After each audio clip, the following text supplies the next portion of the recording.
What's up, guys? I'm Tim Geddes. I'm here with Justin Davis, Yo. and we are taking a look at Super Mario 3D Land. Uh-huh.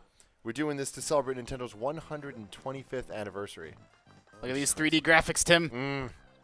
So this game is very, very special to me because I never thought that we would get this.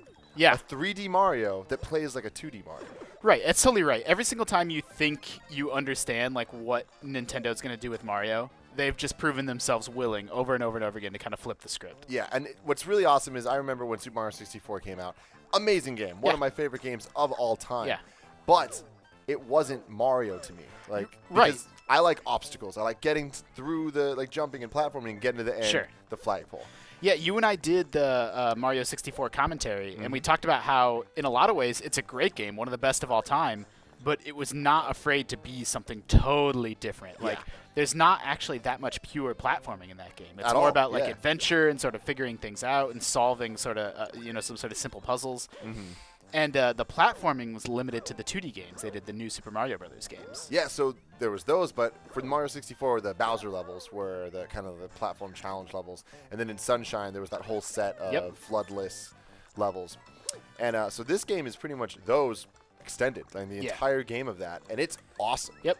It's the first time that we got a 3D Mario that was all about just pure platforming and didn't have all that sort of exploration elements we were talking about. There are still secrets in all the levels. Yeah, it even controls like the 2D Marios where you have to hold a run button to run and jump, and it's just, I love it. It's classic in a lot of ways. It brings back the timer you're seeing here. It brings back the flagpole to end the levels, and so And the Tanuki suit? yeah, exactly, the Tanuki suit. There's all these little clues that this is more like a 2D game. It's a little bit hard to explain. This is more like a 2D game made 3D than the other 3D Marios. Than a sequel to the traditional 3D Marios.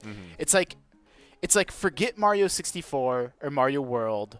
Or forget Mario 64, Sunshine, or Galaxy happened, and you just went straight from like Super Mario World to this. This is like kind of what it feels like to me. Yeah. For sure. And that's a cool thing, and I like that we now have 3 different sets of Mario platformers, where we have the 3D adventure games, the 2D platform games, and the 3D platform games. Yep, because we eventually, what you're alluding to here is that we actually did get a sequel to this in Mario 3D World on the Wii U, which is just an incredible game. That just took this and just like made it even broader of like an awesome thing. I really, really liked a lot of stuff. There's a lot of really clever platforming happening in 3D Land, and that's part of the reason why I hopped into this level specifically, where every single time you jump, those platforms sort of rotate. Yeah. And we're playing on maybe I'll go show the hard version of this level after this, but like, sort of the easier version of each stage. Like, there's nothing too crazy going on here, but in true Nintendo fashion, there's 3 hidden coins, right? And so if you just want to blast through these levels, like, it's not really too bad if you've been playing Mario your whole life like I have, but to get the 3 coins, which you have to do to unlock everything that's going on in this game, is actually much, much, much more challenging. Yep.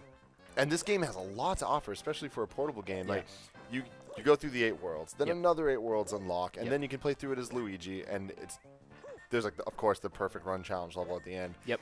If you get all the tops of the gold, and it does, like, and stuff. If you are a younger player, like a lot of young kids have a 3DS and they just kind of mess around with it. They're not like hardcore gamers like you and me, Tim. It does have the sort of if you die a lot, you can have Invincible Mario, and like it's friendly to people that are newer to games and just kind of want to bounce around and have a fun time. And you actually get like when you get to World 8. Let me pop into World 8. Like, the game ends, right? Like, you get an ending and you rescue the princess. And, like, if that's all you want to do, you can be totally satisfied doing that. But then there's a whole nother, like, set of secret. There's, like, 8 more worlds. Yeah. And it's awesome. Like, it's so good. And those are all the challenge ones. And it's that's my favorite thing that Nintendo does these days is the games are almost twice as long as you think they're going to be. So let me see if I can find This game also has a lot of a really nice blend of Mario 64's look and Galaxy's kind of like small little bits and pieces of like level design and stuff. And it's awesome. And there's a lot of Galaxy inspired things like this level. That looks like a Galaxy level.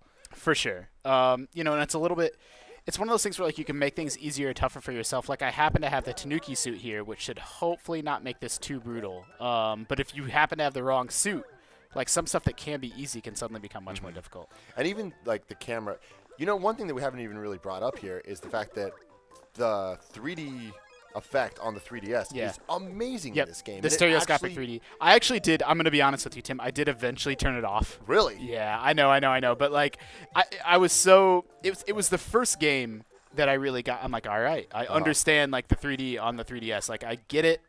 You know, there's those puzzles that you need to if you don't have the 3D on. Yeah. You know, they're kind of hard to solve. Like, you can't really figure out how to jump. It's the game that really fulfilled the yes. There we go. It's the game that fulfilled the promise of Nintendo always makes games where the hardware works with the software, or vice versa. The Well, software not works always. with the hardware. Still waiting to see on this Wii U business. No, sure. But I mean, like, think about, for example, how Mario 64 was made with the Nintendo 64 controller With the in mind. analog in mind. And this all game that. was made with stereoscopic 3D in mind. Yeah. For sure. Yeah, but it was the first game that the 3D, I was like, oh, wow, this actually helps the gameplay. It makes it look better. It's not just super gimmicky. Yep. And the gimmicks there worked, and they made, like, there was a point to them, and it wasn't just like, oh, hey, things are blowing up at you and Yeah, stuff. for sure. Absolutely, yeah. I mean, it was helpful with puzzle solving. I like there's all kinds of little details. Like, I just raised an M flag because I'm playing as Mario. But the last time I beat that level was with Luigi, so it was an L flag. Yeah. And so I like that he's, like, lowering his brother's flag. He's like, nah. Well, anyways, going guys, to this level now. This game is amazing. Let us know in the comments what you think, and stay tuned to IGN for a bunch more Nintendo Let's Plays.